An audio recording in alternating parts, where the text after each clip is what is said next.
Start.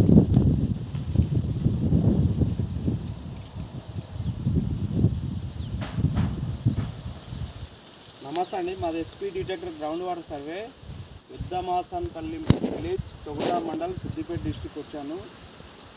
పాత board scan చేశాను. ఇది ఒక 550 ఫీట్లు వేస్తే కండిషన్ ఉంటుంది. ఇది పాత బోర్ ఎంత ఉంది? 200 ఫీట్లు పాత బోర్ ఉన్నది. ఏడ బోర్ వేయద్దు, ఇందులో వేసుకోవాలి. నేను సంవత్సరం క్రితం వచ్చి చూస్తా ఈ రైతుకు చెప్పాను, ఇంకనే వేసుకో, ఎక్కడ కండిషన్ ఫుల్గా లేదు, ఉన్నది కానీ డెప్త్ వెళ్ళాలని చెప్పాను. అయినా టెంకాయ తోటి అక్కడ ఒకటి వేసినాడు, అక్కడ ఒకటి వేసినాడు. అది కనిపిస్తుందా? అక్కడ సుతా మేము స్కాన్ చేసి కండిషన్ ఫుల్గా లేదు నాయన వేసుకోకంటే ఏమన్నాడు, కొబ్బరికాయతో ఫుల్ పడతానే వేసుకున్నాడు. అది తాడిపోయి గ్యాప్లు వచ్చినాయి, 450 తర్వాత వచ్చినాయి కానీ కండిషన్ ఫుల్గా లేదు. ఇలా మాత్రం మంచి వాటర్ కండిషన్ ఉంది. మంచిగా అంటే ఫుల్ ఏం లేదు. ఈ సమ్మర్లో గ్యాప్ ఇవ్వకుండా పోయొచ్చు. 1.5 ఇంచు నుంచి లూజ్ 2 ఇంచు. ఇలా నష్టపోకరి బోర్లు వేసుకుంటారు. 2 వేసినాడు, అద్దుము చూపించు. 2 బోర్లు వేసిండు.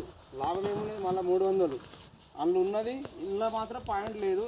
మళ్ళీ పాయింట్ ఉన్నది కానీ 750 తర్వాత ఉంది. అందులో ఇలా 550 వేసుకుంటే మంచి బాగుపడతాడు. జర రైతులారా చెప్తే వినండి, బోర్లు వేసుకుంటే నష్టపోకండి. టెంకాయతో చూపించుకుంటే డెప్త్ తెలుస్తలేదు. మళ్ళీ గ్యాబులు కనెక్ట్ అనేవి ఒక 2-3 గ్యాబులు కలపాలి. ఒకటే గ్యాబుకు పెడితే చూస్తా వాటర్ కండిషన్ తక్కువ. ఈ రైతు వేసినప్పుడు ఈడ టెంకాయతో పెట్టినాడు. నేను తంగడవులనా తంగడవులతో పెట్టినాడంట, కానీ మంచి పాయింట్ పెట్టినాడు. కానీ డెప్త్ అప్పటికి వాటర్ ఫుల్గా వచ్చింది కాబట్టి తీసేసారు. ఇప్పుడు ఇంట్లోనే మంచి పాయింట్ 3 గ్యాబులు కలుస్తున్నాయి. కొద్దిగా డెప్త్ చేసుకోరు. 550, 600 వేస్తే మస్తు అవుతాయి. Okay, right.